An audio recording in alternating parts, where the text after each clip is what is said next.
UST Pre-week Notes 2018 Political Law. Ways to amend or revise the Constitution. A. Constituent Assembly, or CON-AS, by Congress acting as Constituent Assembly upon a vote of 3/4 of all its members. Letter B. Constitutional Convention, CON-CON, by Congress upon a vote of 2/3 of all its members to call for a CON-CON, or upon a majority vote of all its members submit to the electorate in a plebiscite the question of calling a CON-CON. 1987 Constitution, Article 17, Section 3. Letter C. People's Initiative, by the people upon a petition to a plebiscite at least 12% of the total number of registered voters, of which every legislative district must be represented by 3% of the registered voters therein. 1987 Constitution, Article 17, Section 2. What are the two tests in determining whether a proposed change is an amendment or a revision? Discuss briefly. The two tests are 1. Quantitative test and 2. Qualitative test. The first asks whether the proposed change is so extensive in its provisions as to change directly the substantial entirety of the Constitution by the deletion or alteration of numerous existing provisions. One examines only the number of provisions affected and does not consider the degree of the change. The second asks whether the change will accomplish such far-reaching changes in the nature of our basic governmental plan as to amount to our vision. Doctrine of proper submission. The people must be sufficiently informed of the amendments to be voted upon for them to conscientiously deliberate thereon, to express their will in a genuine manner. Submission of piecemeal amendments is unconstitutional. All amendments must be submitted for ratification in one plebiscite only. The people have to be given a proper frame of reference in arriving at their decision. Tolentino versus Comelec. Initiative versus referendum. Initiative is the power of the people to propose amendments to the Constitution or to propose and enact legislations to an election called for the purpose. Referendum is the power of the electorate to approve or reject legislation to an election called for that purpose. General considerations. A law changing the design of the Philippine flag state whether or not the law is constitutional. Since the design of the flag is provided for in Section 1, Article 16 of the Constitution, it cannot be changed by law and may be changed only by constitutional amendment.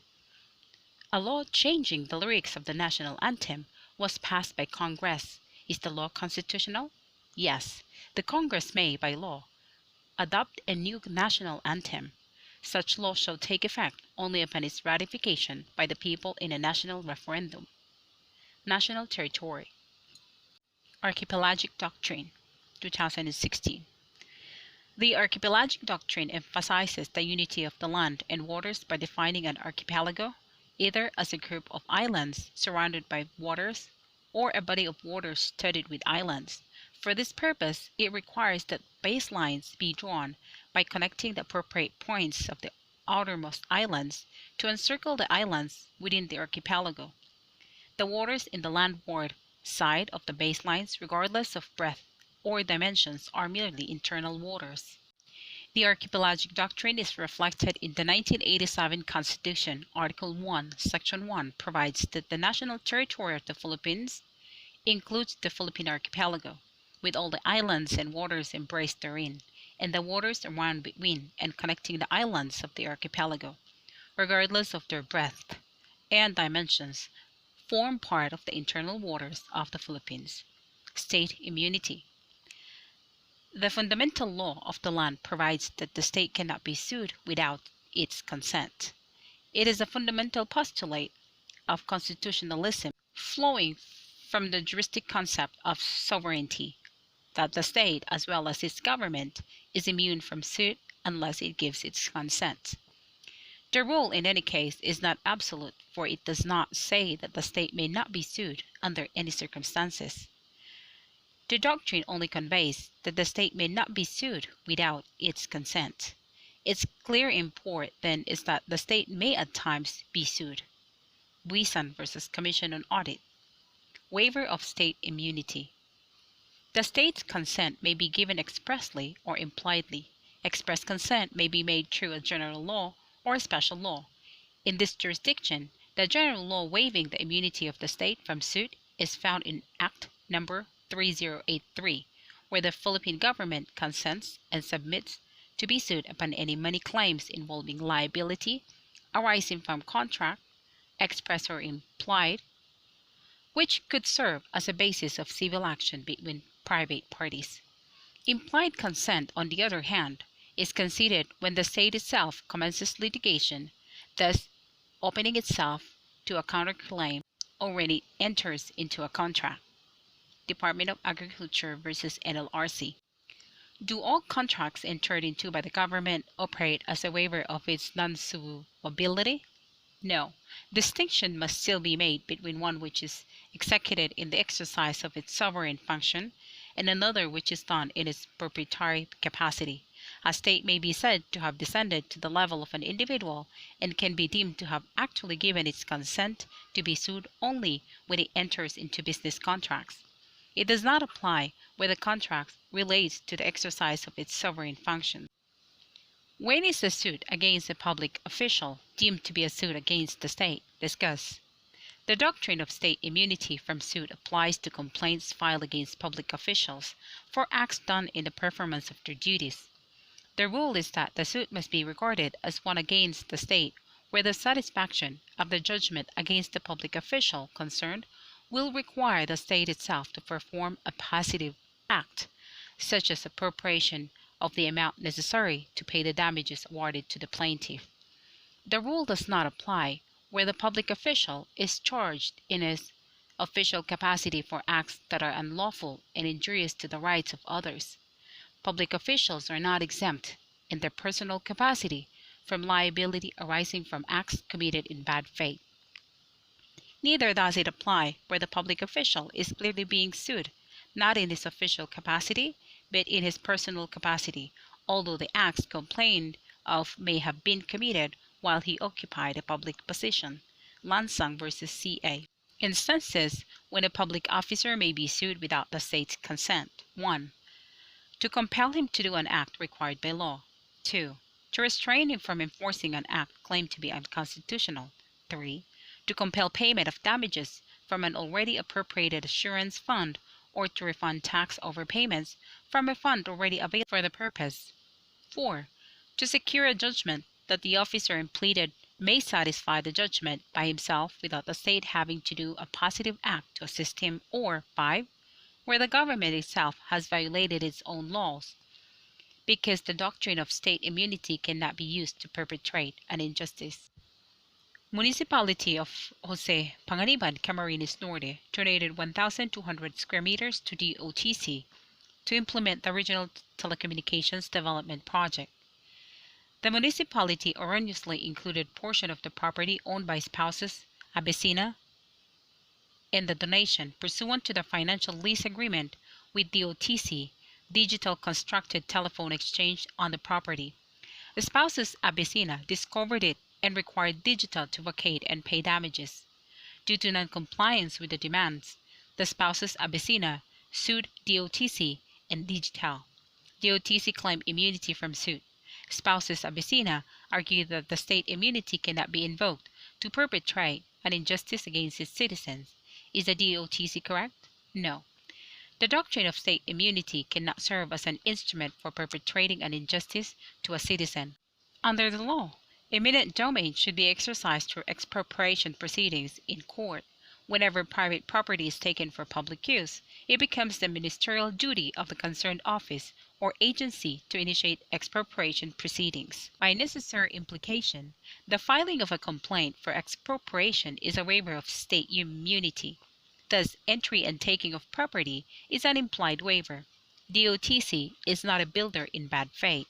While the DOTC later realized its error and admitted its encroachment over the respondent's property, there is no evidence that it acted maliciously or in bad faith when the construction was done. Article 527 of the Civil Code presumes good faith. Therefore, the forfeiture of the improvements in favor of the respondent's spouses is unwarranted. DOTC versus spouses Abesina. rule on the immunity of foreign states from the jurisdiction of domestic courts. In the case of Miniature versus Court of Appeals, the court expounded on the immunity of foreign states from the jurisdiction of local courts as follows. The precept that a state cannot be sued in the courts of a foreign state is a long-standing rule of customary international law, then closely identified with the personal immunity of a foreign sovereign from suit, and with the emergence of democratic state, made to attach not just to the person of the head of state or his representative, but also distinctly to the state itself in its sovereign capacity.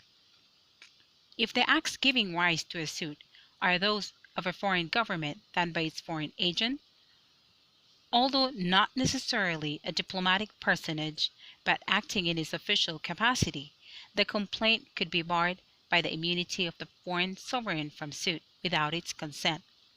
Suing a representative of a state is believed to be in effect suing the state itself.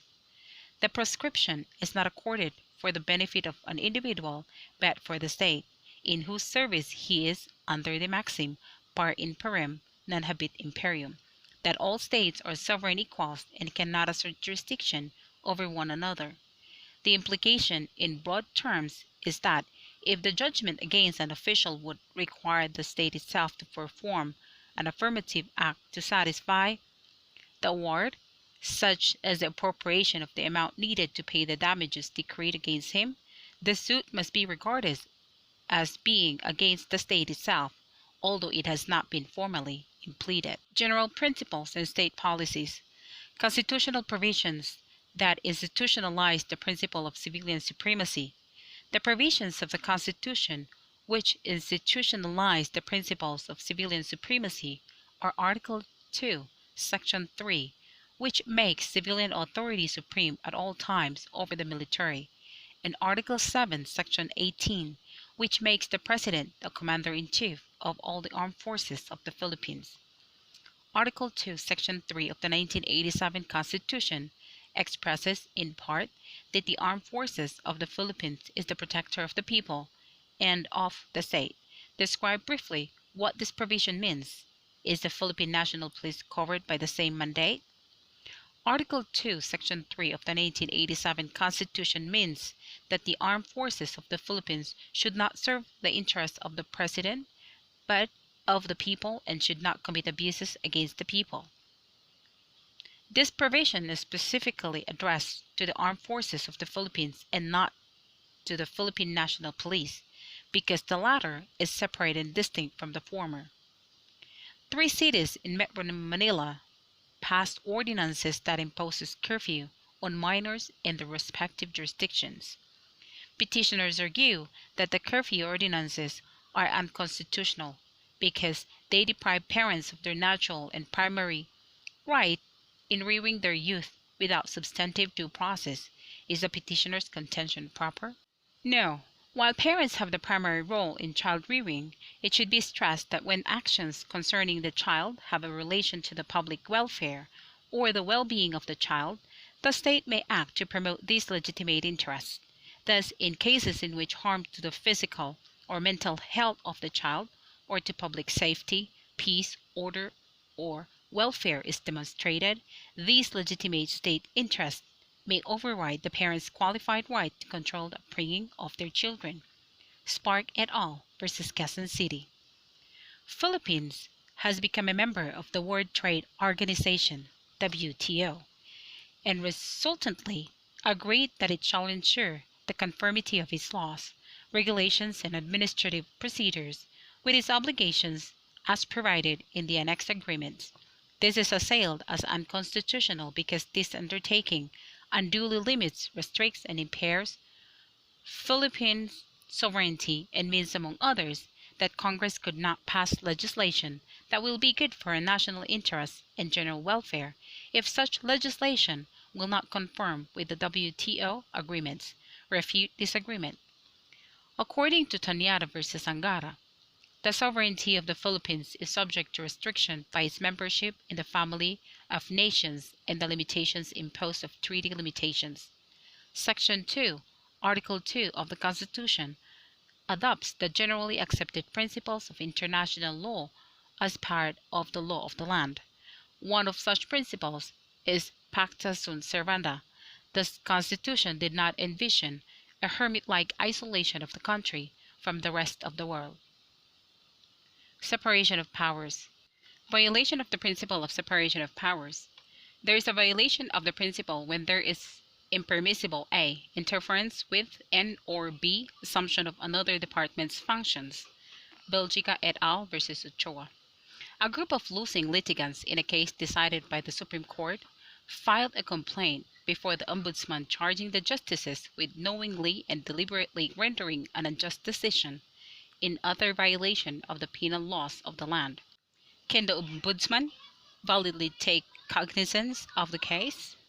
No. Pursuant to the principle of separation of powers, the correctness of the decisions of the Supreme Court as final arbiter of all justifiable disputes is conclusive upon all other departments of the government. The Ombudsman has no power to review the decisions of the Supreme Court by entertaining a complaint against the justices of the Supreme Court for knowingly rendering an unjust decision. Loretta, DR number 68635. Principle of blending of powers refers to an instance when powers are not confined exclusively within one department but are assigned to or shared by several departments. Checks and balances. Tests to determine whether a given power has been validly exercised by a particular department. General rule: whether the power has been constitutionally conferred upon the department claiming its exercise. Exception: doctrine of necessary implication. Exercise of the power may be justified in the absence of an express conferment because the grant of express power carried with it all other powers that may be reasonably inferred from it. Delegation of powers. State the exceptions to the rule of non-delegation of powers. The following are the exceptions to the rule of non-delegation of powers. 1. Delegation to the people through initiative and referendum. 1987 Constitution, Article 6, Section 1. 2. Emergency powers delegated by Congress to the President. Article 6, Section 23, Number 2. 3. Congress may delegate tariff powers to the President. Article 6, Section 28, Number 2. 4. Delegation of quasi-legislative powers to administrative bodies. 5. Delegation of local legislative power to local governments. Conditions under which Congress, during a period of national emergency, may grant emergency powers to the President. 1. There is a war or other national emergency. Number 2. The grant of emergency powers must be for a limited period. 3. The grant of emergency powers is subject to such restrictions as Congress may prescribe. And 4. The emergency powers must be exercised to carry out a declared national policy. Article 6, Section 23, Number 2, 1987 Constitution. Forms of government. Unitary government versus federal government. Unitary government is one in which the control of national and local, internal and external affairs is exercised by the central or national government. Federal government is one in which the powers of the government are divided between two sets of organs, one for national affairs and the other for local affairs. Each organ, being supreme within its own sphere, consists of autonomous local government units merged into a single state, with the national government exercising a limited degree of power over the domestic affairs, but generally full discretion of the external affairs of the state. Legislative department. Classes of legislative power. Original, possessed by the people in their sovereign capacity. Example, initiative and referendum. Number 2. Delegated, possessed by Congress and other legislative bodies by virtue of the Constitution. 3. Constituent, the power to amend or revise the Constitution. Number 4. Ordinary, the power to pass ordinary laws. Limitations on the legislative power of Congress. 1. Substantive, limitations on the content of the laws. Procedural, limitations on the manner of passing laws. 3. Congress cannot pass irrepealable laws. 4.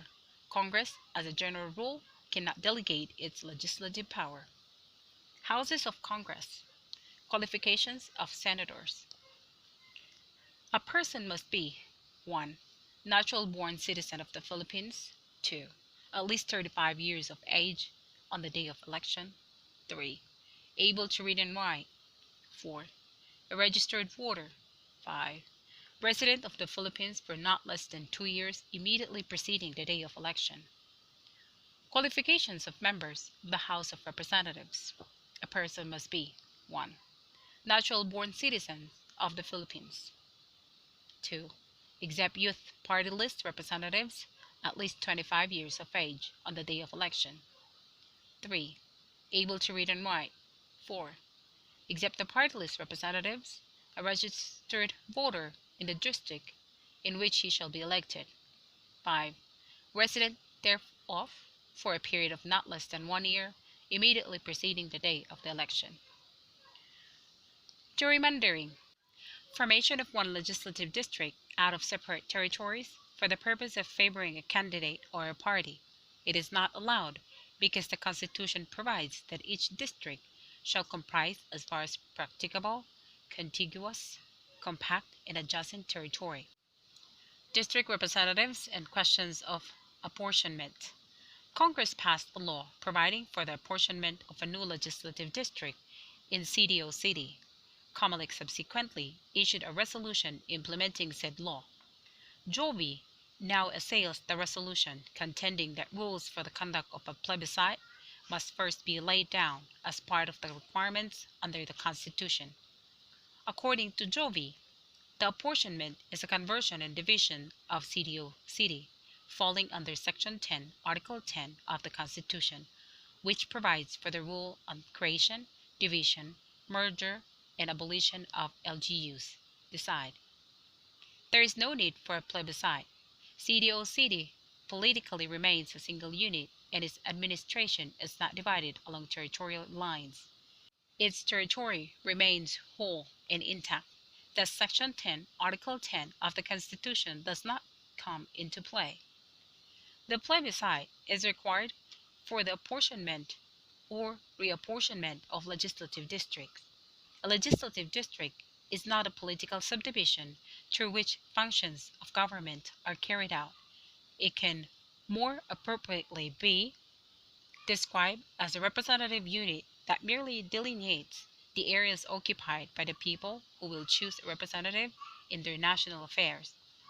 A plebiscite is required only for the creation, division, merger, or abolition of local government units. Bugabuyo versus Comelec. Party list system. Is it necessary for a party list nominee to actually belong to the marginalized sector that he seeks to represent? No. A nominee who does not actually possess the marginalized and underrepresented status represented by the party list group, but proves to be a genuine advocate of the interests and concern of the marginalized and underrepresented sector represented, is still qualified to be a nominee. Since political parties are identified by their ideology or platform of government, bona fide membership in accordance with the political party's constitution and bylaws would suffice. 4 inviolable parameters to determine winners in the party list elections. 1. 20% allocation. The party list representatives shall constitute 20% of the total number of the members of the House, including those under the party list. Number 2. 2% threshold. Only those parties garnering a minimum of 2% of the total valid votes cast for the party list system are qualified to have a seat in the House of Representatives. Third, 3-seat limit. Each qualified party, regardless of the number of votes it actually obtained, provided that it has secured more than 2% of the total valid votes cast for a party list system, is entitled only to a maximum of 3 seats. Proportional representation. Number 4. The additional seats which the qualified party is entitled to shall be computed in proportion to their total number of votes. Veterans Federation Party versus Comelec. Legislative privileges, inhibitions, and disqualifications. Is Congress considered in session during a recess? If the recess was called for in between a regular or special session, the Congress is still considered in session. But if the recess was a 30-day compulsory recess, Congress is not in session, pursuant to Section 15, Article 6 of the 1987 Constitution. Char faces a dilemma. Should he accept a cabinet appointment now or run later for senator? Having succeeded in law practice as well as prospered in private business, where he and his wife have substantial investment, he now contemplates public service, but without losing the flexibility to engage in corporate affairs or participate in professional activities within ethical bounds. Taking into account the prohibitions and inhibitions of public office, whether as senator or secretary, he turns to you for advice to resolve his dilemma. What is your advice? I shall advise Jar to run for senator. As senator, he can retain his investments in his business, although he must make a full disclosure of his business and financial interest and notify the Senate of a potential conflict of interest. If he authors a bill, he can continue practicing law, but he cannot personally appear as counsel before any court of justice, the electoral tribunals, or quasi-judicial and other administrative bodies. Section 14, Article 6 of the 1987 Constitution. As a member of the cabinet, Jar cannot directly or indirectly practice law or participate in any business. He will have to divest himself of his investments in his business. Section 13, Article 7 of the 1987 Constitution. In fact, the constitutional prohibition imposed on members of the cabinet covers both public and private office or employment. Civil Liberties Union versus Executive Secretary. Quorum and voting majority. How will the minority leader be selected? While the Constitution mandates that the President of the Senate must be elected by a number constituting more than one-half of all the members thereof, it does not provide that the members who will not vote for him shall ipso facto constitute a minority, who could thereby elect a minority leader. Santiago versus Quincona. Under Section 16, Number 3, Article 6 of the 1987 Constitution, the Speaker of the House of Representatives shall be elected by a majority vote of its entire membership. Said provision also states that the House of Representatives may decide to have officers other than the Speaker, and that the method and manner as to how these officers are chosen is something within its sole control. As such, the method of choosing who will be such other officers is merely a derivative of the exercise of the prerogative conferred by the aforequoted constitutional provision. Therefore, such method must be prescribed by the House of Representatives itself, not the court. Constitutional respect and a becoming regard for the sovereign acts of a co-equal branch prevents the court from prying into the internal workings of the House of Representatives. Congressman Baguillat versus Speaker Alvarez. Instances when Congress is voting separately and voting jointly. Separate, choosing the President in case of a tie. Determining President's inability to discharge the powers and duties of his office. Article 7, Section 11. Confirming nomination of Vice President. Article 7, Section 9. Declaring the existence of a state of war in joint session. Article 6, Section 23, Paragraph 1. Proposing constitutional amendments. Article 17, Section 1. Joint.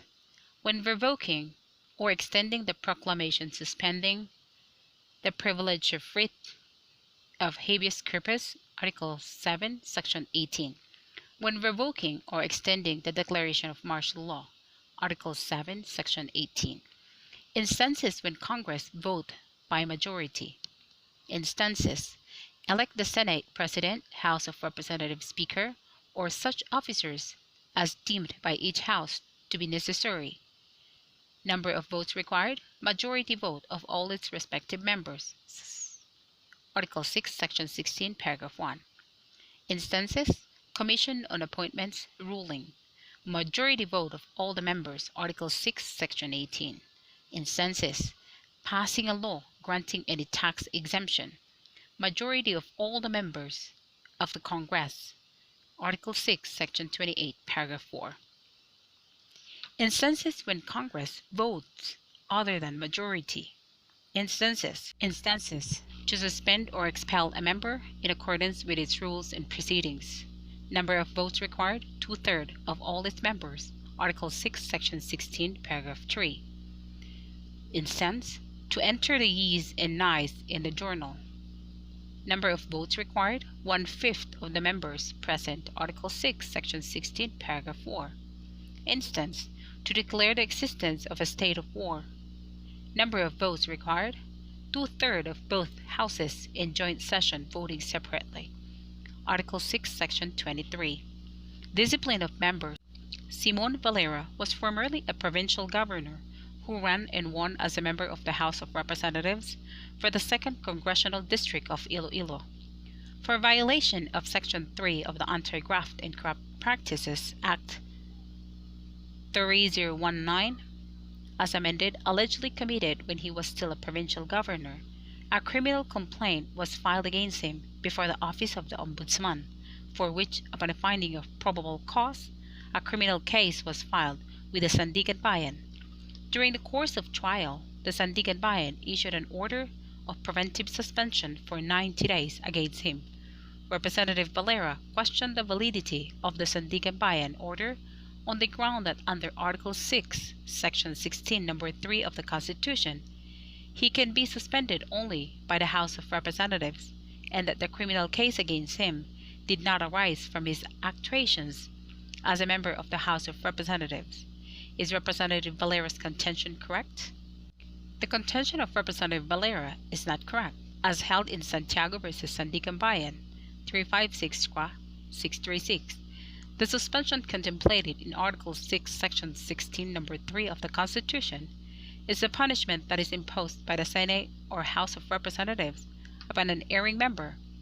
It is distinct from the suspension under Section 13 of the Anti-Graft and Corrupt Practices Act, which is not a penalty but a preventive measure. Since Section 13 of the Anti-Graft and Corruption Practices Act does not state that the public officer must be suspended only in the office where he is alleged to have committed the acts which he has been charged, it applies to any office which he may be holding. Electoral tribunals and the Commission on Appointments. What is the composition of each? The Senate Electoral Tribunal and the House of Representatives Electoral Tribunal are composed of 9 members, 3 of whom are justices of the Supreme Court designated by the Chief Justice, and the remaining 6 members are senators and congressmen, respectively chosen on the basis of proportional representation from the political parties, as well as the parties registered under the party list system, represented in the House of Representatives. In the case of the latter, the senior justice acts as the chairman. Valid grounds or just causes for termination of membership to the tribunal. Members of the Electoral Tribunal enjoy the security of tenure. However, they may be terminated for a just cause, such as 1. Expiration of congressional term of office. 2. Death or permanent disability. 3. Resignation from the political party he represents in the tribunal. 4. Formal affiliation with another political party. 5. Removal from office for other valid reasons. Bundock v. Pineda. What are the rules on voting in the Commission on Appointments? 1. The CA shall rule by a majority vote of all the members. 2. The chairman shall only vote in case of tie. 3. The CA shall act on all appointments within 30 session days from their submission to Congress. Powers of Congress. Legislative. Can courts intervene in the implementation of the internal rules of Congress? No. As part of their inherent power, they can determine their own rules. Hence, the courts cannot intervene in the implementation of these rules insofar as they affect the members of Congress. The only limitation to the power of Congress to promulgate its own rules is the observance of quorum, voting, and publication when required. As long as these requirements are complied with, the court will not interfere with the right of Congress to amend its own rules. Pimentel v. Senate Committee of the Whole, GR 187714. Legislative inquiries and oversight functions. Senator Rodolfo Diaz accused the vice chairman of the Standard Chartered Bank, SCB, of violating the Securities Regulation Code for selling unregistered foreign securities. This has led the Senate to conduct investigation in aid of legislation. SCB refused to attend the investigation proceedings on the ground that criminal and civil cases involving the same were pending in courts. Decide. The mere filing of a criminal or administrative complaint before a court or a quasi-judicial body should not automatically bar the conduct of legislative investigation. Otherwise, it would be extremely easy to subvert any intended inquiry by Congress through the convenient ploy of instituting a criminal or an administrative complaint. Thus, the vice chairman of SCB is not correct in refusing to attend the investigation proceeding on the ground that criminal and civil cases involving the same issues are pending in courts. What are the categories of oversight and legislative powers? The following are the categories of oversight and legislative powers. 1. Legislative scrutiny, to determine economy and efficiency of the operation of government activities. 2. Legislative investigation, involves a more intense digging of facts through inquiries in aid of legislation under Section 21, Article 6, and 3. Legislative supervision connotes a continuing and informed awareness on the part of congressional committee regarding executive operations in a given administrative area. The period of detention under the Senate's inherent power of contempt is not indefinite. In Arnold versus Nazareno, the court made a distinction between the Senate and the House of Representatives' power of contempt. In the former, since it is a continuing body, there is no time limit in the exercise of its power to punish for contempt. On the other hand, the House of Representatives, as it is not a continuing body, has a limit in the exercise of its power to punish for contempt, which is on the final adjournment of its last session. The court finds that there is a genuine necessity to place a limitation on the period of imprisonment that may be imposed by the Senate pursuant to its inherent power of contempt during inquiries in aid of legislation. Section 21, Article 6 of the Constitution states that Congress, in conducting inquiries in aid of legislation, must respect the rights of persons appearing in or affected therein. Under Arnold, a witness or resource speaker cited in contempt by the Senate may be detained indefinitely due to its characteristic as a continuing body. The said witness may be detained for a day, a month, a year, or even for a lifetime, depending on the desire of the perpetual Senate. Certainly, in that case, the rights of persons appearing before or affected by the legislative inquiry are in jeopardy. The constitutional right to liberty that every citizen enjoys certainly cannot be respected when they are detained for an indefinite period of time without due process of law. The court finds that the period of imprisonment under the inherent power of contempt by the Senate during inquiries in aid of legislation should only last until the termination of the legislative inquiry under which the said power is invoked. In Arnold, it was stated that obedience to its process may be enforced by the Senate committee if the subject of investigation before it was within the range of legitimate legislative inquiry and the proposed testimony called relates to that subject. Accordingly, as long as there is a legitimate legislative inquiry, then the inherent power of contempt by the Senate may be properly exercised. Conversely, once the said legislative inquiry concludes, the exercise of the inherent power of contempt ceases, and there is no more genuine necessity to penalize the detained witness. Balag versus Senate. Bicameral Conference Committee. Scope of the powers of the committee. 1. Adopt the bill entirely. 2. Amend or revise. 3. Reconcile the House and Senate bills. 4. Propose entirely new provisions not found in either the Senate or House bills. Limitations on revenue, appropriations, and tariff measures.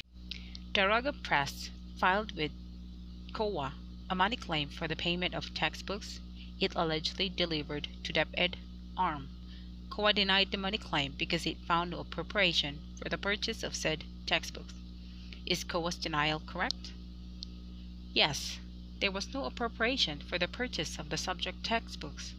has the Special Allotment Release Order, SARO, in the amount of 63,638,750, upon which Daraga Press anchors its claim, pertains to the payment of personal services or salaries of the teachers, not for the purchase of textbook.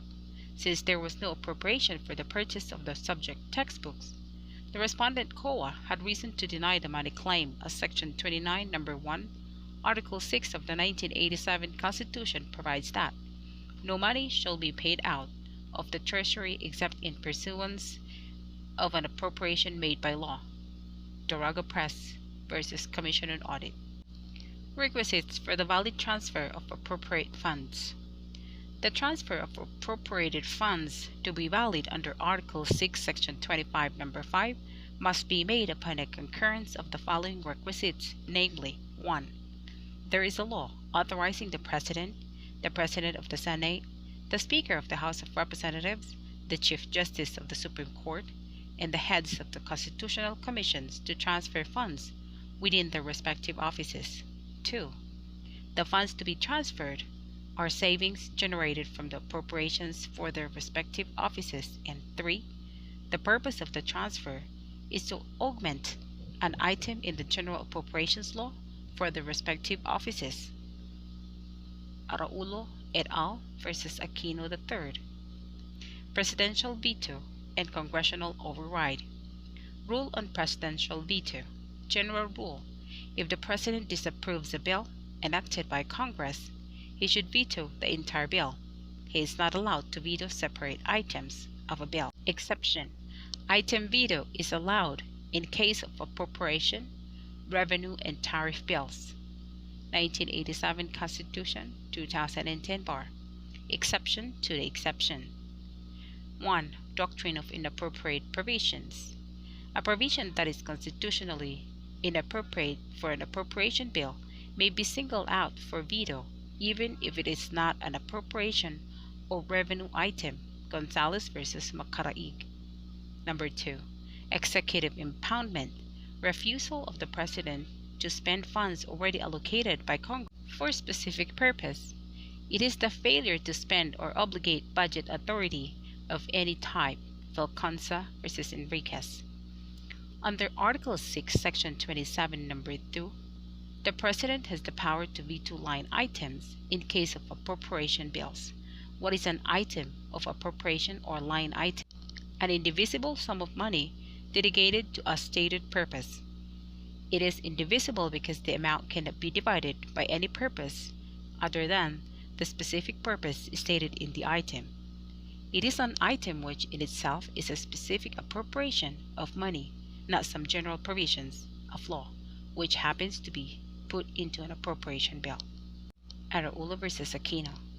An item of appropriation must be an item characterized by singular correspondence, meaning an allocation of a specific singular amount for a specified singular purpose, otherwise known as a line item.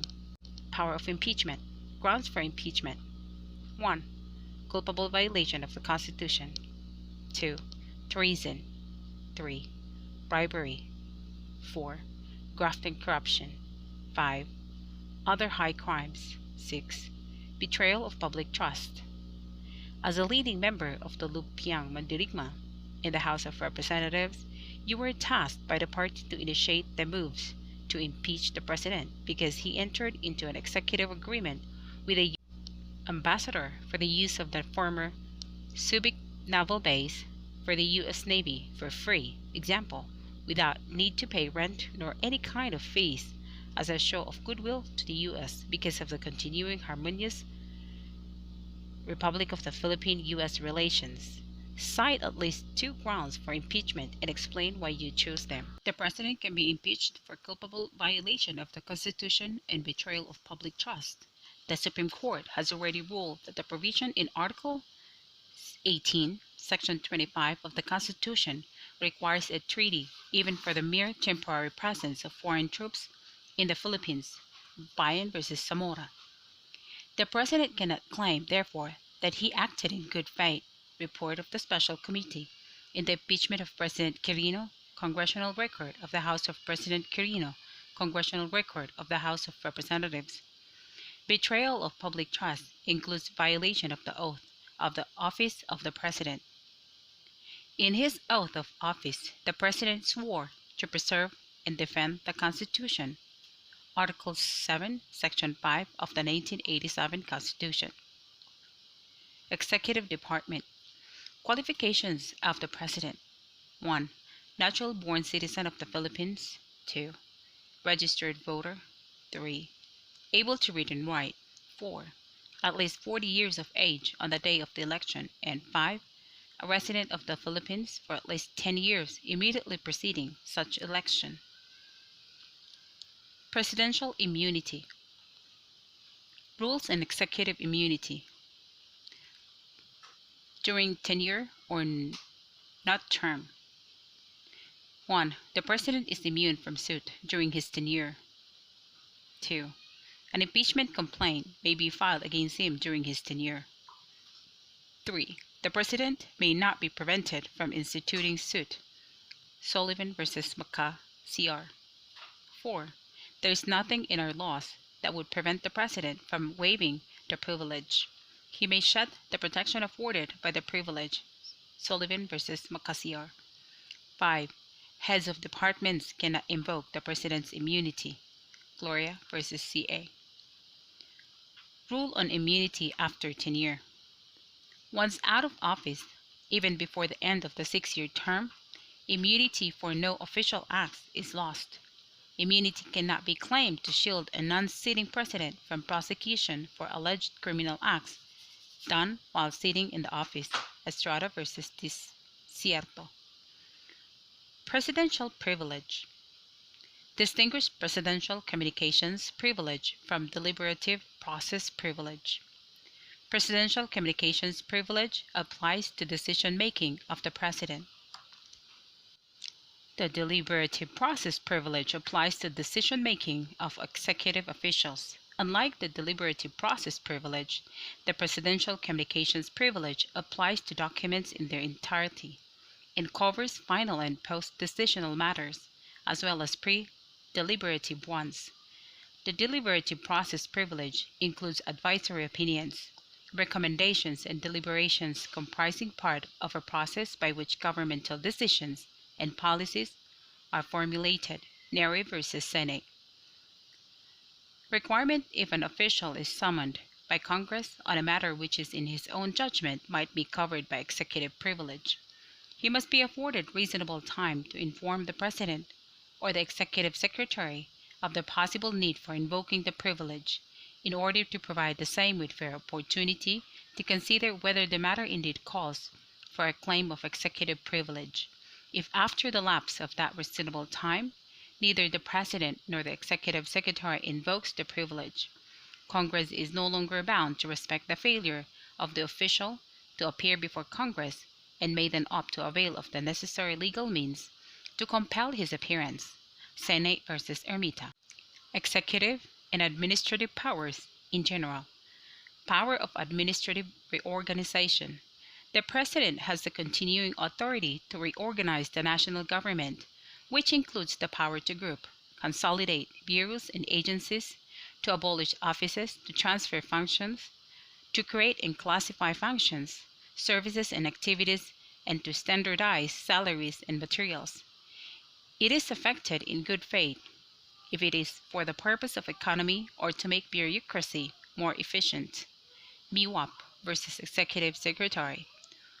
What do you mean by the calling out power of the President under Section 18, Article 7 of the Constitution? The calling out power of the President refers to the power of the President to order the armed forces whenever it becomes necessary to suppress lawless violence, invasion, or rebellion. David versus Macapagal-Arroyo. Can the court direct the Executive Department to conduct foreign relations with Japan based on international laws? No. The Constitution has entrusted to the Executive Department the conduct of foreign relations for the Philippines.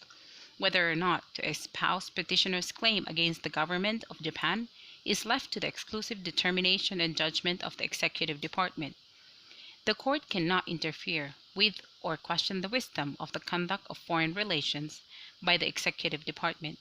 Accordingly, we cannot direct the executive department, either by writ of certiorari or injunction, to conduct our foreign relations with Japan in a certain manner. Vinuya et al. Versus Romulo. Power of appointment. Give the elements in making a valid, complete, and effective presidential appointment. VRAT. 1. Authority to appoint and evidence of the exercise of the authority. 2.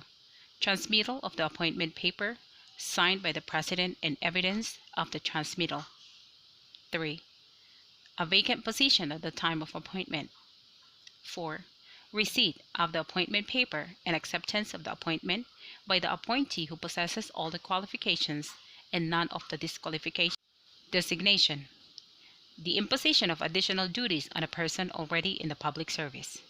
It is considered only as an acting or temporary appointment, which does not confer security of tenure on the person named. Binamir versus Garucho. Commission on Appointments. Confirmation. Appointing procedure for those that need commission's confirmation. 1. Nomination by the President. 2. Confirmation by the CA. 3. Issuance of commission. 4. Acceptance by the appointee. Midnight appointments. Margie has been in the judiciary for a long time, starting from the lowest court. 20 years from her first year in the judiciary, she was nominated as a justice in the Court of Appeals. Margie also happens to be a first-degree cousin of the President. The Judicial and Bar Council included her in the shortlist submitted to the President, whose terms of office was about to end. It was a month before the next presidential elections. Can the President still make appointments to the judiciary during the so-called midnight appointment ban period? Assuming that he can still make appointments, could he appoint Margie, his cousin? The President can make appointments to the Supreme Court 2 months before a presidential election, until the end of his term, but not to the rest of the judiciary like the Court of Appeals. Under Section 4, Number 1, Article 8 of the Constitution, vacancies in the Supreme Court shall be filled within 90 days from the occurrence of the vacancy. Under Section 9, Article 8 of the Constitution, vacancies in the lower court shall be filled within 90 days from submission of the list of nominees. These appointments to the courts, which is what is sought to be prevented by the prohibition. The President may also appoint his first cousin, Margie, as Justice of the Court of Appeals. The prohibition in Section 13, Article 7 of the Constitution against appointment by the President of relatives within the fourth degree by consanguinity or affinity does not include appointments to the judiciary. Prohibition on midnight appointments only applies to presidential appointments. The prohibition on midnight appointments only applies to presidential appointments. It does not apply to appointments made by local chief executives. Nevertheless, the Civil Service Commission has the power to promulgate rules and regulations to professionalize the civil service.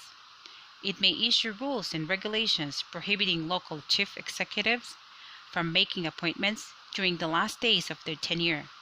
Appointments of local chief executives must conform to these civil service rules and regulations in order to be valid. Provincial Government of Aurora versus Marco. Is the President vested with disciplinary authority over the Ombudsman? No.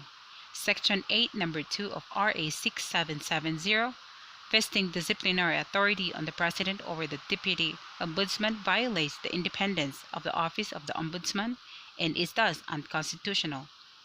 Subjecting the Deputy Ombudsman to discipline and removal by the President, whose own alter egos and officials in the executive department are subject to the Ombudsman disciplinary authority, cannot but seriously place at risk the independence of the office of the Ombudsman itself. The law directly collided not only with the independence that the Constitution guarantees to the office of the Ombudsman, but inevitably with the principle of checks and balances that the creation of Ombudsman office seeks to revitalize. What is true for the Ombudsman must be equally and necessarily true for her deputies who act as agents of the Ombudsman in the performance of their duties. Gonzalez III versus Ochoa. Military powers. Guidelines for the declaration of martial law. ISD-DA. 1. There must be an invasion or rebellion. 2. Public safety requires the proclamation of martial law all over the Philippines or any part thereof. 3. Duration. Not more than 60 days, following which it shall be automatically lifted unless extended by Congress. 4. Duty of the President to report to Congress within 48 hours personally or in writing. 5.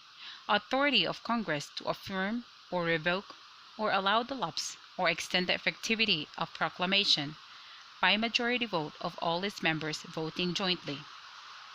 Role of the Supreme Court in inquiring into the factual basis of the President's declaration of a state of national emergency.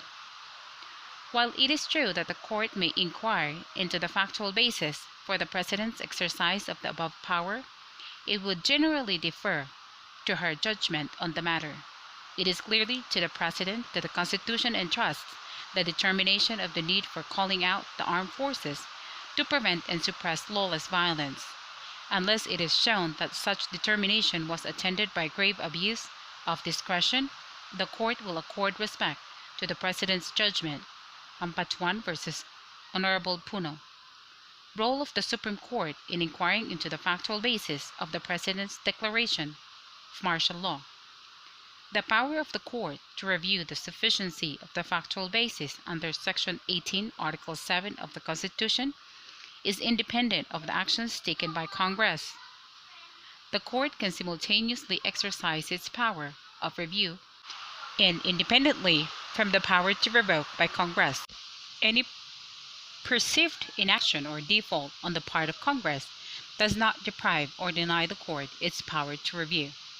Judicial power to review. Court may strike down the presidential proclamation in an appropriate proceeding filed by any citizen on the ground of lack of sufficient factual basis. Congressional power to revoke. Congress may revoke the proclamation, suspension, which revocation shall not be set aside by the President. Judicial power to review. Court considers only the information and data available to the President prior to or at the time of the declaration. It is not allowed to undertake an independent investigation beyond the pleadings. Congressional power to revoke may take into consideration not only data available prior to, but likewise events supervening the declaration. Judicial power to review does not look into the absolute correctness of the factual basis. Congressional power to revoke could probe deeper and further. It can delve into the accuracy of the facts presented before it. Judicial power to review. Review power is passive, only initiated by the filing of a petition in an appropriate proceeding by a citizen. Congressional power to revoke. Review mechanism is automatic in the sense that it may be activated by Congress itself at any time after the proclamation of suspension was made.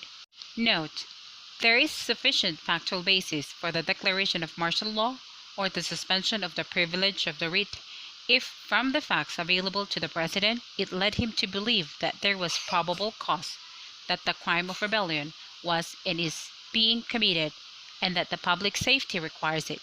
After all, only the standard of probable cause is what the President needs to satisfy.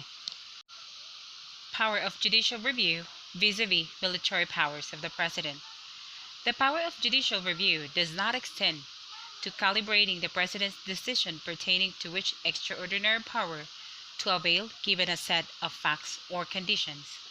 The President's extraordinary powers are calling out the armed forces, suspending the privilege of writ of habeas corpus, and declaring martial law.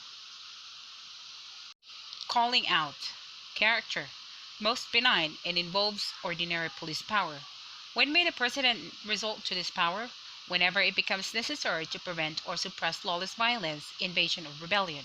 Limitation: President must act within permissible constitutional boundaries, or in a manner not constituting grave abuse of discretion, but generally President has full discretion. Subject to judicial review: actual use, to which President puts the armed forces, not subject to judicial review. Suspending the privilege of the writ of habeas corpus. Character: involve curtailment and suppression of civil rights and individual freedom. When may the President resort to this power? Only when there is actual invasion, rebellion, and public safety requires it. Limitation: time limit of 60 days, review and possible revocation by Congress, review and reasonable nullification by the Supreme Court. Subject to judicial review? Yes, limited to the determination of whether the President has sufficient factual basis. Martial law. Character: involve curtailment and suppression of civil rights and individual freedom. When may the President resort to this power? Only when there is actual invasion, rebellion, and public safety requires it. Limitation: time limit of 60 days, review and possible revocation by Congress, review and possible nullification by the Supreme Court. Subject to judicial review? Yes, limited to the determination of whether the President has sufficient factual basis. Note: graduation of powers refer to hierarchy based on scope and effect. It does not refer to sequence, order, or arrangement by which the Commander-in-Chief must adhere to. The power to choose, initially, which among the extraordinary powers to wield in a given set of conditions is a judgment call on the part of the President. A plain reading of Section 18, Article 7 shows that the President's power to declare martial law is not subject to any condition except for the requirement of actual invasion or rebellion, and that public safety requires it. No need for recommendation of the Defense Secretary. Territorial coverage of martial law, or the suspension of the privilege of the writ of habeas corpus. The 1987 Constitution grants to the President, as Commander-in-Chief, the discretion to determine the territorial coverage or application of martial law, or the suspension of the privilege of writ of habeas corpus. There is no constitutional edict that martial law should be confined only in the particular place where the armed public uprising actually transpired. The President's duty to maintain peace and public safety is not limited only to the place where there is actual rebellion. It extends to other areas where the present hostilities are in danger of spilling over. Pardoning power. Distinguish between pardon and amnesty. The following are the distinctions between pardon and amnesty. A. Pardon is a private act and must be pleaded and proved by the person pardoned, while amnesty is a public act by which courts take judicial notice. B. Pardon does not require the concurrence of Congress, while amnesty requires the concurrence of Congress. C. Pardon is granted to individuals, while amnesty is granted to classes of persons or communities. D. Pardon may be granted for any offense, while amnesty is granted for political offenses. E. Pardon is granted after final conviction, while amnesty may be granted at any time. F. Pardon looks forward and relieves the offender from the consequences of his offense, while amnesty looks backward, and the person granted it stands before the law as though he had committed no offense. Barrio Quinto v. Fernandez. Kinds of pardon. Absolute pardon. One extended without string attached or conditions whatsoever. 2. Conditional pardon. One under which convict is required to comply with certain requirements or conditions. 3. Plenary pardon. Extinguishes all the penalties imposed upon the offender, including accessory disabilities. 4. Partial pardon. Exonerates the offender from some portion of the punishment or legal consequences of a crime, but not all. Diplomatic powers. The members of the Malaya Lolas, a non-stock non-profit organization established for the purpose of providing aid to the victims of rape by Japanese military forces in the Philippines during the Second World War, claim that since 1998 they have approached the Executive Department through the DOJ, DFA, and OSG, requesting assistance in filing a claim against the Japanese officials and military officers who ordered the establishment of the Comfort Women stations in the Philippines. However, officials of the Executive Department declined to assist the petitioners and took the position that the individual claims of the Comfort Women for compensation had already been fully satisfied by Japan's compliance with the peace treaty between the Philippines and Japan. Hence, they filed a petition for certiorari under Rule 65 of the Rules of Court with an application for the issuance of a writ of preliminary mandatory injunction. Will the action prosper? No. The Constitution has entrusted to the Executive Department the conduct of foreign relations for the Philippines. Whether or not to espouse petitioner's claim against the government of Japan is left to the exclusive determination and judgment of the Executive Department. The court cannot interfere with or question the wisdom of the conduct of foreign relations by the Executive Department. Accordingly, the court cannot direct the Executive Department, either by writ of certiorari or injunction, to conduct a foreign relations with Japan in a certain manner. Rules of succession. Rules and procedure to be followed if a vacancy occurs in the offices of the President and Vice President. Number 1. At 10 a.m. of the third day after said vacancy occurs, Congress shall convene in accordance with its rules without need of call. Number 2. Within 7 days, Congress shall enact a law calling for a special election to elect a President and a Vice President. Number 3. Said special election shall be held not earlier than 45 days nor later than 60 days from the time of such call. Number 4. The bill calling such special election shall be deemed certified under Section 26, Paragraph 2, Article 6 of the Constitution, and shall become law upon its approval on third reading by Congress. 5. Appropriations for said special election shall be charged against any current appropriations and shall be exempt from the requirements of Section 25, Paragraph 4, Article 6 of the Constitution. 6. The convening of Congress and the special election cannot be suspended or postponed. Number 7. No special election shall be called if the vacancy occurs within 18 months before the date of the next presidential elections.